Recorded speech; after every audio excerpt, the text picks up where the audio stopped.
Hello everybody and welcome back to my revision channel. So I'm here today with absolutely no makeup on because I just want to have a chat with you guys, and I've got my cup of tea and I just want to chat with you about how I'm finding A-levels and how I'm finding sixth form, because a lot of you asked me to do this video when I asked on Twitter, and I thought actually this is quite a good idea because obviously I've been at sixth form 2 months now, which is roughly a quarter of the sixth form period of year 12. So I feel like I can talk a little bit about how I'm finding them. Obviously I can't talk about how I'm finding the whole year because I haven't got to the end of the year yet, but I can probably do one of these next year to say how I found the whole of year 12. But I just thought I'd give my first impressions about sixth form and the subjects that I'm taking, because a lot of you wanted to know whether it was worth taking the subjects that I take. And I just thought I would sit and have a chat with you guys because I haven't uploaded on this channel in a bit, and I'm going to come on to why. But yeah, so basically a lot of you have been asking why haven't you been uploading on your revision channel. Basically I've been trying to upload on my main channel, and I've so far up until this week got a video out on my main channel every single week. But this weekend I'm getting my room I'm getting a new desk and new bedside tables and new shelves and moving furniture around and stuff like that. So I haven't really had the time to sit down and film a proper main channel video, and also I really want to do a room tour for my next main channel video, so that's why I haven't done that. So I thought I'd do a revision channel video instead because this is really easy for me to film. So yeah. The reason I haven't uploaded on this channel is because I haven't had the time to film both a main channel video and a revision channel video, and also I just felt like I really didn't have anything to upload. So please do leave some requests in the comments if you've got any video ideas that you really want me to do, because I'm a bit stuck for ideas. So leave all your requests in the comment as many times as you want. Just leave lots of requests, and whichever one's the most liked I'll probably do that next. But yeah, anyway, on to the actual topic of the video, sixth form. So I started sixth form on 7th of September, so I've been back for just over 2 months, obviously not including half term, but I've done a half term and then 2 weeks, so about 8 weeks at school I think. And yeah, so I'm going to talk about actual sixth form first and then talk about my subjects. So the good thing about sixth form is there is a lot more freedom, and obviously with freedom there comes the burden of independence. For example, I've got, well, most people in my year have 13 frees a week. I've got 12 I think because I do Spanish at another school. But obviously a lot of people at the start of the year were like, oh my god, we've got 12 hours over 2 weeks that we can do whatever we want, we don't have to go to lessons or anything. But obviously you do need to use those frees, and I always use my frees to work. I never use my frees to just sit around. I'm always working in my frees. I'm always in the silent study room. If I have a free, that's where I go, I sit, I do my work. As far as the workload goes, the workload is definitely more than GCSE, but it's most definitely manageable. The only reason why I have been struggling to cope with it is because I'm not the sort of person that can just do the homework. I feel like at A-level you need to do a lot more independent stuff, and obviously I will come on to what sort of independent stuff I'm doing when I talk about my subjects. But it's definitely a lot more independent work, and I think a lot of people think that you can kind of get through sixth form just doing the homework and whatever. And to be honest, for some subjects you can, but for other subjects you really do need to be reading around your subject, learning vocab on the side, going over your notes, making revision notes as you go along. So I would say I'm definitely working a lot more than I was in year 11 at this time of year. I literally wasn't doing anything this time last year. I was just doing my homework. It's the workload right now kind of resembles April time at GCSE, I would say. Quite, not with homework, it's a lot more homework, but with how much time I spend working compared to how much time I don't spend working, that's probably roughly about right. The only thing I'm struggling with A-levels particularly is not the content itself, which is totally fine. It's just how much there is to learn. If you've done year 12, or year 13 for that matter, can you please reassure me in the comments that it's possible to learn all of the stuff by the end of year 12, because right now I just honestly don't see how I can do it. That's the only thing that's stressing me out, is when I look at how much there is to learn, I'm like, oh my god, I can't do all of this. And I do have like a daily panic about that. But if you're in like year 12 or year 13, no, if you're in year 13, let me know in the comments if it is possible to do it, because I honestly don't really see me getting the grades that I want at the end of this year. The other good thing about sixth form is kind of like teachers treat you more like friends. Well, not friends, but like, I've always been one to have good relationships with teachers, because like I feel like you need to have a good relationship with your teacher or else you won't enjoy the lesson as much. So like I'm always one to like make sure that like the teacher respects me and I respect the teacher, because without that you kind of can't really do much at A level. So yeah, I found that the teachers are a lot more like, you can have a lot more banter in lessons, and like you can like take the mick out of teachers take the mick out of you. Like I've been called a nerd, a geek, what else have I been called? Just loads of names, and we all take the mick out of each other in the lessons, which is nice. The lessons at A level are so much nicer than lessons at GCSE. So much more interesting, just generally nicer, and that leads me on to subjects quite well. So first subject I'm going to talk about is English literature, because this is the one that so many people were asking me about, and this is the one that last year when I was like trying to pick my options, there was literally nothing online about. Like I really couldn't find anything that sort of said what A-level English lit was like. So I'm going to be blunt with you. You come from GCSE having got a good grade, you're like, yep, got this in the bag. No you don't. You don't have it in the bag. I feel like English literature is one of those ones that you can go from an A to a D like at the start of year 12, but I don't think that's because you're not good at it, because if you think about it, an essay in English literature is about an entire text, and you will not have finished studying that text until Christmas, so you cannot have written an essay that's comprehensive of the whole text, that you've studied the whole text in detail until Christmas. So whereas other subjects like science and stuff, you have tests at the start of the year, but they're on the bit that you've learnt so far. Does that make sense? I don't know if that makes sense. I'm currently on a B. Like both the essays that I've got back so far have been a B. One was a mid B and one was a high B. Which I'm totally fine with. That's fine, considering that one of them we did the first lesson back and the second one we did 2 lessons in, so like that's okay with me. I feel like I'm okay. The only thing I'm struggling with English is there is just so much to learn. Like the quotes, it's the quotes. I just can't learn the quotes. You have to learn all of your quotes that you want to use, and you also have to do critical reading. And I will sit and read a critical essay or a critical book and totally understand it when I'm reading it and be like, yeah, I got this, I know what's going on, write some cute quotes down that I think I could use in an essay. And then if someone asked me like a week later what sort of things did you read in that book, I'd be like, I just can't remember, to be honest. So yeah, you have to do a lot of reading for English lit, obviously. Not so much at AS with like I wouldn't say you have to do like reading of like other books around your genre. Like it's good to, but like you don't need to. At A2 you need to, but at AS you don't particularly need to. I'm not sure. I think English is going to be the one that I drop after this year, and I'm going to take my other ones on regardless of what I get in English lit, just because English lit's always been the one that's kind of made me on edge and made me, like, it's always the one that I panic the most about, even though I did really well in it, but like it's always been the one that's given me the most mental breakdowns.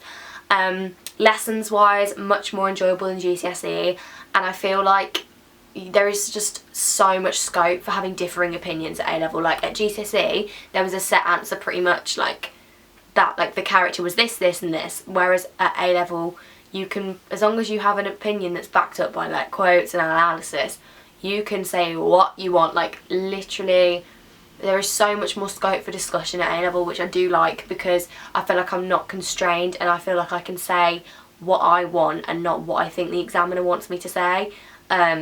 So yeah, the lessons are very, very enjoyable. Love the lessons, find it really interesting. Also really, really love like the backgrounds of like the text that I'm studying. I'm studying Chaucer, The Merchant's Tale. I'm studying Great Gatsby, Streetcar and Tempest. Right now I'm doing Merchant's Tale and Gatsby. And I really, really like them both. I prefer Merchant's Tale by a long way. But I really like them both, and I find English is really good because you kind of have the history interweave with it as well now. A lot more contextual things that you need to know, and you can kind of like immerse yourself in the world of your texts.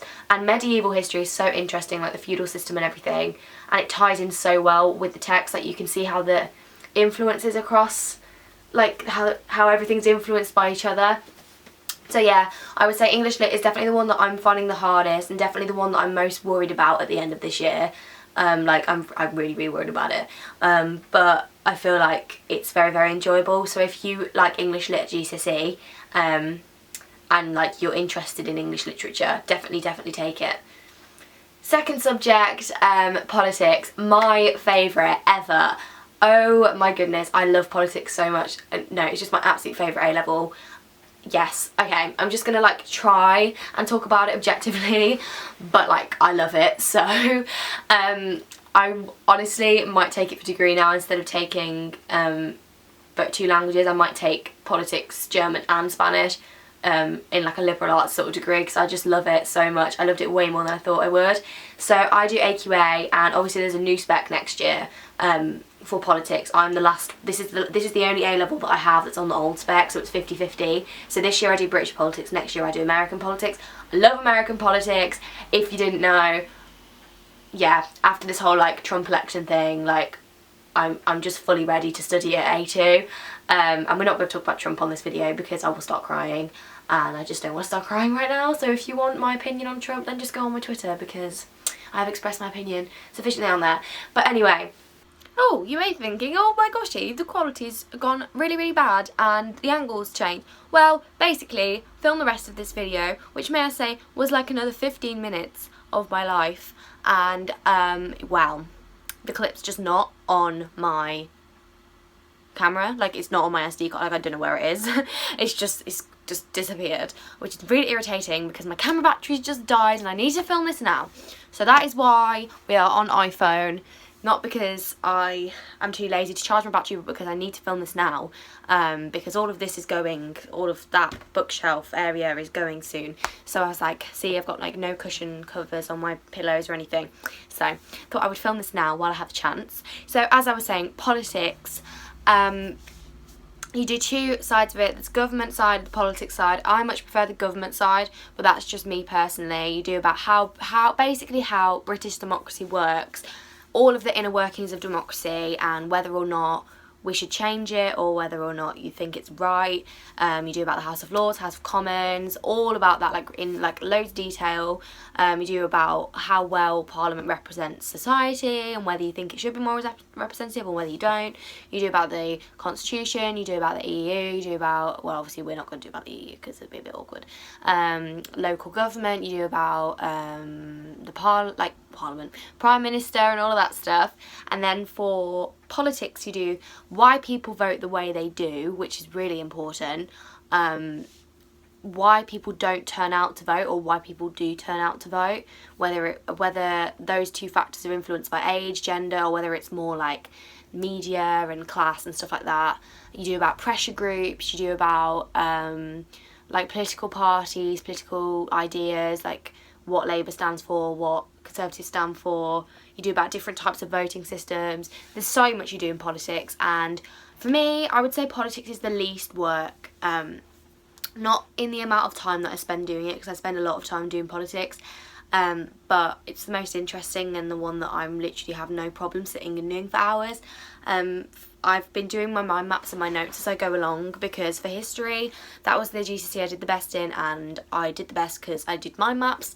So doing mind maps again this year, and I've been doing this as I go along, and I've got to do some more in a minute because I'm not quite up to date with them, but I've been really enjoying the lessons, been really engaging with them. I found it really interesting to research about. The only bad thing about politics, I would say, is the amount of examples you have to learn. So many examples is actually ridiculous, but that's okay because I feel like I'm the sort of person that's quite good at just learning random examples off the bat. Like, I can still remember most of my GCSE history examples that I had to use, but yeah, politics is most definitely my favourite A level. I find it really, really fun to engage with, and really feel like it will be useful for me in the career that I want to go into. And I am actually considering taking it at uni now, just because it's so much more interesting than I thought it would be, and I feel like if you've got an opinion, politics is a good one to do. Now I'm going to talk about languages. I'm going to talk about them like together, just because the spec is exactly the same for both. So for languages, you have 6 subtopics. You have some on like general issues in society, like equality of the sexes is one in Spanish. In German you've got like youth, fashion and culture. You've got cyberspace in both of them, and like changing nature of family in both of them. The only different one is the equality of sexes in the youth culture. And then for the the 4th, 5th and 6th topic, you have like art and architecture, singers, like basically like their culture, their traditions, like what celebrations they do and things like that. That's your second like half, and you have to do a speaking exam on those. You get 2 topics and you have to do a discussion on those, and they also are the topics that your exam will be based on. And then you also do a film in both. I'm doing El Laberinto del Fauno, and I don't know if it's Das Leben der Andere, I think it is. I don't know, I can't remember what it's called. It's something like that. And I'm doing Pan's Labyrinth at the moment, which is El Laberinto, in Spanish. Love it, so interesting. I was really worried about the whole literature film aspect of it, but I'm actually finding that the most enjoyable that we've done so far, because it really ties in with English literature quite well. They are such a big jump from GCSE, especially if you've done the old GCSE spec. Do not think that you will be even remotely prepared at the start of the year. As well as that, native speakers take these exams, so the grade boundaries are always way higher than other exams. They're basically a lot more difficult than other subjects to get an A star in at the end of A2. You can get an A, but an A star is very like, yeah. But it's a cool because no uni expects you to get A stars at A2 for languages. I don't think there's any uni apart from Cambridge that asks for A star AA, so really you're okay. Yeah. Basically languages, speaking I'm finding really difficult, really difficult. I just can't do it. If someone says to me, say a sentence in German, I'll say it and it will be grammatically shit. But then I think, in the country, they're not going to notice that, because if I say I go to shop, you understand what I'm saying, don't you? Like, do you know what I mean? Like, in the country, they're not really going to mind that much if my grammar's not completely perfect, but obviously for the exam they do. Writing has improved so much. My writing in both has improved so much. I feel like when you take it at A level, for the first like 3 weeks, you're like, shit, I shouldn't have taken this subject. Like, oh my god, I can't do this. What am I doing? Well, I'm going to burn myself. Like, I just can't. I just want to set myself on fire, disappear into the floor. But actually, when you get sort of like late October, November time, you've got into the swing of things, and you'll get accustomed to like picking up new vocab. Or obviously you've got to learn the vocab. I'm not going to go on about how important learning vocab is, because bloody hell, that was in my last video. But yeah, I've been learning my vocab. I'm going to go do some now in a minute. Grammar is obviously really important, but if you just do loads of practice exercises, I really think you can pick up the grammar quite easily. The only issue I have with languages is the AQA mark schemes are very like you don't know how they're gonna go. Like, you could write something that's right, but they might not have it in the mark scheme, which means that you might not get the mark. With my other subjects, there is kind of a right and wrong answer. There really isn't for languages. Like, you could translate it in a different way to somebody else. But I really like engaging with the cultures in my topics. I really find, especially the culture of Spain, like really interesting, like the Civil War and everything like that. For our film, it's set just after the Civil War, so we've had to learn all about the Civil War, and it's been really interesting to like learn more about it, and I find myself wanting to research it more at home.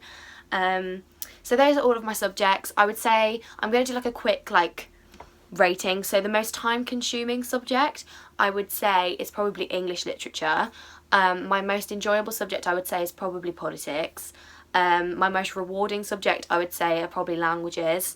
and the one that I'm probably going to drop is going to be English Lit, but the most sort of interesting lessons I would say were English Lit. So if that's any use to you at all, like, I don't know, but for sixth form in general, you have a lot more freedom, the teachers treat you a lot better, you can engage a lot more in school, like you can become a prefect. I'm a language prefect, I do mentoring, there's so much more you can do within the school in sixth form. You get to go on master classes. I'm going to one at Birmingham University in a couple of weeks, and there's so many more enrichment opportunities.